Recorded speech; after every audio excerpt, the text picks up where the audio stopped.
Good morning, welcome to our daily video.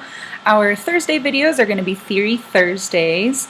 It's good to keep reviewing those theory lessons, theory things that we see every day in choir, even while we're at home. Sometimes we're going to talk about just various different lessons, various different things about music theory. Sometimes we'll talk about websites. Today we're going to kind of do a combination of both. Musictheory.net is this great website that has lessons, it has activities, exercises, it has other little tools that you can explore. I did a video earlier in the week that's on Schoology with an optional activity about exercises that you can do. Go check that out if you haven't already. But today we're going to do some lessons.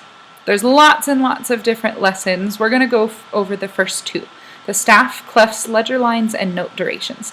Now for many of you, this is going to be a complete review. You've learned this in middle school, elementary school, you've been doing it for ages, but it's always great to review.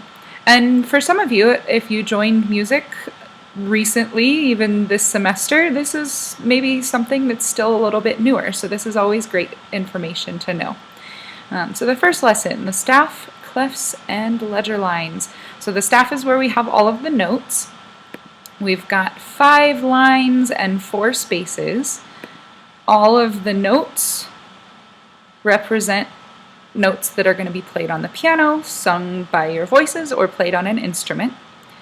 We've got different clefs. The two most common are the treble clef and the bass clef. Sopranos, altos, and tenors most often use the treble clef, and tenors and basses use the bass clef. The treble clef is also known as the G clef. Kind of cool thing is this little circle part of the treble clef is actually wrapping around the note G. Then the space above G is A. I like how it says, remember there's not an H in music. The note above that is B, and then it just keeps going. We talk about the lines and spaces, and we remember different phrases that you can use to help remember the different lines and spaces. Most of you know that my favorite phrase for the lines is Elvis's guitar broke down on Friday, and if you want to know the story behind that, reach out and ask me and I'll let you know. And so E, G, B, D, F for the lines, and then the spaces, F-A-C-E, spells face. That one's really easy to remember. Then, what happens after it goes above the staff? We add ledger lines. They're the little lines that can keep going on and on and on and on forever once we run out of room on the staff. So that would then be A. All right, bass clef is also known as the F clef. The note in between the two lines is actually F. And then we can fill in the rest. For the bass clef, the phrases that I learned the most common when I was younger for the lines, G, B, D, F, A, is good boys do fine always, or good boys deserve fudge always. You can come up with all sorts of different things. And then for the spaces, A, C, E, and G, all cows eat grass is what I learned. All right, so the grand staff, it's kind of weird how they do it on here. They say there's 11 lines and then you get rid of the middle, but just think it's 2 staffs put together.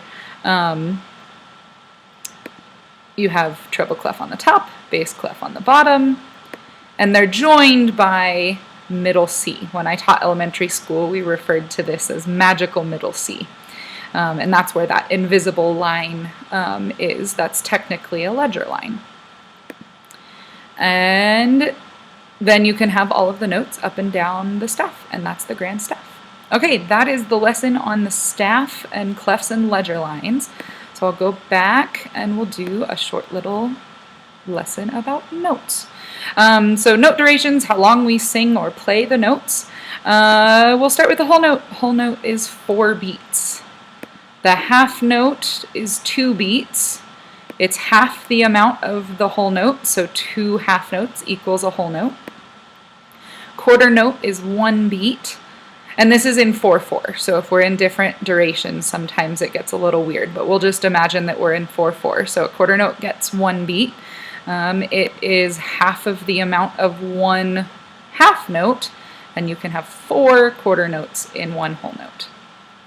The eighth notes are worth half of a beat. If you have an eighth note by itself, it has a flag.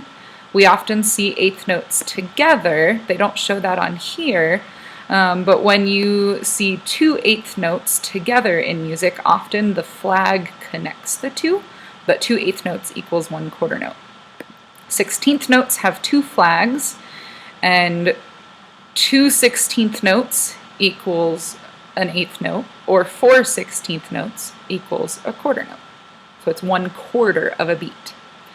There are different notes with lots and lots of flags. The 32nd note, the 64th note, those are not as common, but they do exist. And here's a chart. I'm going to show a different chart, very similar to this one, where it shows the relationship of all of them. The one that I'm showing has the bars connected, the flags connected on one side, which is what we're more used to seeing. So it's kind of cool to see how they all relate together. We see these all the time in music, and it's a great review to have. Hope you got something out of this lesson, and I'll see you again tomorrow.